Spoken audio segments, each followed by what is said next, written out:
April 29, 2026, Instructure detects unauthorized access inside Canvas. They revoke that access. They start an investigation and they tell the world the situation is contained. 8 days later, the same attacker is back. This time, they're changing what students and faculty see when they log in. 275 million users, 9,000 schools. Harvard, MIT, Oxford, Rutgers, UNC, and thousands of K-12 districts across the country. One platform, one vulnerability, and a ransom deadline ticking down. Welcome to episode 6 of RepSec Wednesday. I'm Daniel Rodriguez, a digital risk protection consultant from VisioneerIT Security, and every week we break down a real-world threat that occurred within executive protection, brand trust, and organizational resilience, using these incidents to learn from these threats, how do they happen, and how you as a regular person can defend yourself. This week, the Canvas breach, what ShinyHunters actually stole, what Instructure confirmed and what they didn't, why this group now hit Instructure twice in 8 months, and what every student, faculty member, and administrator who's. So let's dive deep into the story with what happened with Canvas and what exactly the timeline looked like. So we see here on the timeline I put together for us on the left-hand side of your screen, on April 29th, Instructure detected unauthorized activity inside Canvas. They moved quickly, they revoked the access, they launched an investigation, and they even hired outside investigators to see what happened. The exposure window ran from April 30th to May 7th. On May 3rd, ShinyHunters claimed responsibility and launched a public extortion campaign with a May 7th deadline that was later extended to May 12th. Now, we've already covered ShinyHunters on this show, and we know that they go for the ransomware attacks for very high-profile companies.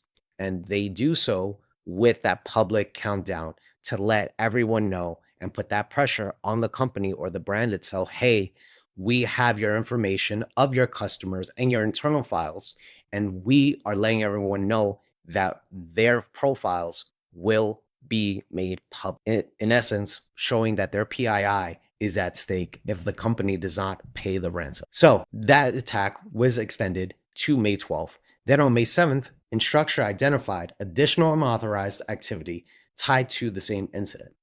The attacker made changes to the pages that appeared when some of the students and some of the faculty members were logged in through Canvas, and Canvas was then taken offline. It came back May 8th, and ShinyHunters shared a ransom note claiming a breach of 275 million individuals across nearly 9,000 schools and access to several billions of private messages. Ransom notes appeared on the Canvas login page at multiple institutions. Now, here's the distinction that matters.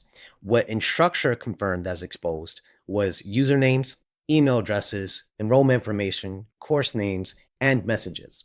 What was not compromising according to Instructure were core learning data, course content, submissions, credentials, passwords, dates of birth, government identifiers, and financial information. Now we see here, ShinyHunters claimed that 275 million users were compromised and 3.65 terabytes worth of data was breached and exfiltrated from Instructure. This, however, has not been verified by Instructure. Some of the named institutions that were affected by this were Harvard, MIT, Oxford, UPenn. For UPenn, that includes 306,000 affiliates, UNC, Rutgers, North Carolina State, and many more. And this is because, again, Instructure is a LMS platform or learning management system that a ton of schools utilize every single day. Now that we established the timeline, let's look into the entry point. How did ShinyHunters gain access to Canvas's systems twice in the past 8 months? So that September 2025 incident targeted Salesforce business systems through social engineering. The May 2026 incident exploited the Free for Teacher account program, directly compromising the Canvas platform itself. These were two different attacks, two different infrastructure targets, same group, same company. The Free for Teacher accounts were that entry point, and these were accounts that were production Canvas tenants with lower friction onboarding. And this was meant for educators that could create accounts without that institutional verification and gaining access to Canvas features for classroom use. So although this was for a good cause, these accounts shared that infrastructure with paid institutional tenants and were not as secure as those premium accounts. They used the same platform, the same data stores, and they were logically isolated, but running on the shared backend systems. That architectural choice is standard in multi-tenant system as a service platforms. When it works, tenant isolation keeps one customer's data separate from another's. When the verification gap becomes an exploitation gap, the isolation model collapses. And that is what happened here. So as a result, Instructure made the decision to temporarily shut down the free for teacher accounts entirely. The operational issues are freemium tiers in B2B SaaS or system as a service platforms frequently ship with weaker identity verification than paid tenants while sharing backend infrastructure with the production product. So that gap is now documented attack vector. So on May 11th, Instructure reached an agreement with the unauthorized actor, being ShinyHunters, and that data was returned. They received that digital confirmation of data destruction in the form of shred logs. They were informed that no Instructure customers would be extorted as a result of this incident, publicly or otherwise. This agreement covers all impacted customers from Instructure. Let's be precise about what that means and what it doesn't mean. Data returned does not mean data destroyed from every copy that may exist. You know, that one thing was destroyed that looked like the data that they stole, but that just could have been a copy and one of many that ShinyHunters created. Shred logs are the attacker's word, and no further extortion is a promise from a criminal organization with a documented history of running extortion as a service. Instructure engaged CrowdStrike as their forensic partner, and they notified the FBI, CISA, and international law enforcement, like what we said before. Australia was impacted, EU was impacted, the United States was heavily impacted, and this makes this an international incident. That is a right response posture for Instructure to do. The investigation is ongoing, and Instructure has committed to sharing a forensic summary when it is ready. What institutions and individuals should not do is assume that the ransom agreement closes that risk window, right? The data existed in that exposure window.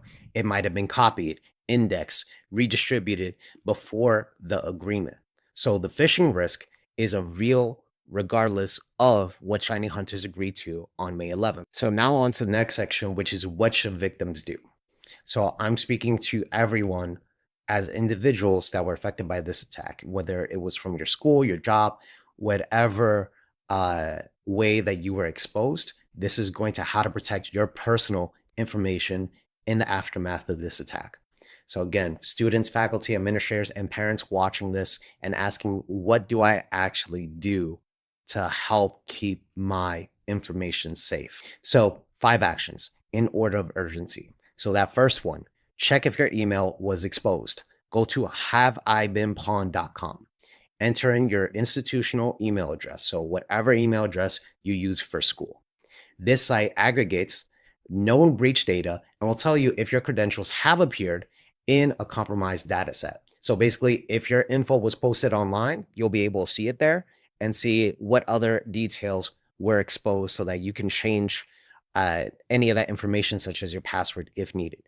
If the Canvas data gets indexed into breach databases, and it likely will, this is where you'll see it first. 2, enable multi-factor authentication everywhere. So just because it's a school account doesn't mean that you get to skip this step. The data exposed includes email addresses and usernames. So that combination is exactly what attackers use for credential stuffing. Basically, they take stolen usernames and passwords and try them across platforms. So if you're that person that uses the same email everywhere, along with the same password, let's say for your banking, for YouTube, for any of the products that you utilize, or maybe the same PIN code for your phone, guess what? You need to change those ASAP. And enabling multi-factor authentication makes sure that even if they do guess that password correctly, they still need that extra step that will prevent your account and your money from being stolen. So if you reused your Canvas password anywhere, change it now and turn on MFA or multi-factor authentication on your email, your bank, and every platform that matters. And authenticator apps such as Google Authenticator, Microsoft Authenticator, or Authy are significantly stronger than your regular text message codes. All right, so step number 3. Expect and recognize targeted phishing. Targeted phishing is also known as spear phishing, and this is a major risk that is downstream from breaches like this. And the exposed data includes those names, student IDs, email addresses, and private message content. That means that phishing campaigns and attackers that utilize phishing can reference very accurate personal details about you and craft those messages or phone calls that they're going to send your way and really try to trick you using those details. An email that quotes a private Canvas message, references a specific course, or includes a recipient's actual student ID number establishes false credibility. So if they email you from a fake Canvas email and they reference your accurate student ID or a course that you're taking, guess what? This is very easily missed by a lot of people, and they can be tricked into clicking on a malicious link that will send you to a malicious website, someplace that downloads a virus or some sort of malware, or tricks you into entering your credentials. And that's how they steal your password. So a phishing email that says reset your Canvas password is easy to spot. An email that says regarding your message to Professor blank in your actual courses is much harder to dismiss, right? We all get those emails. We all get those messages.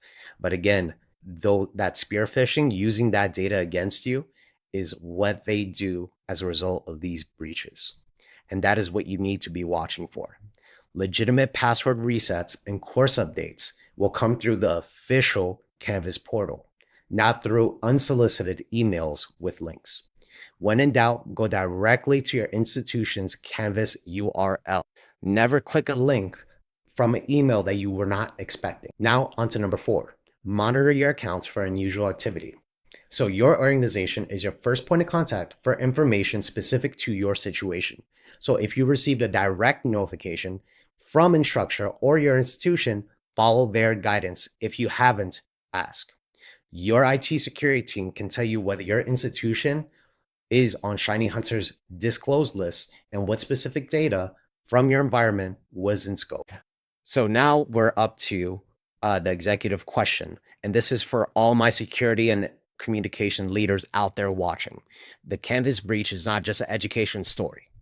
This is a case study that we can all learn from on what happens when a major platform such as Canvas, that 41% of North American institutions depend on for their education, is compromised through a lower trust entry point that's shared infrastructure with every paying customer. This vendor's exposure pattern is not just a single weakness. It's a series of underdefended agencies where trust boundaries between systems are weaker than the sensitivity of the data they protected. Basically saying the security did not match the asset that we're protecting. And so now it's time for you to ask this question about your own environment. And that's, where do your freemium integrations, your third-party trial accounts, your developer sandbox tenants share infrastructure with the production data? That is your free for teacher problem. It may have a different name, but the architecture is the same.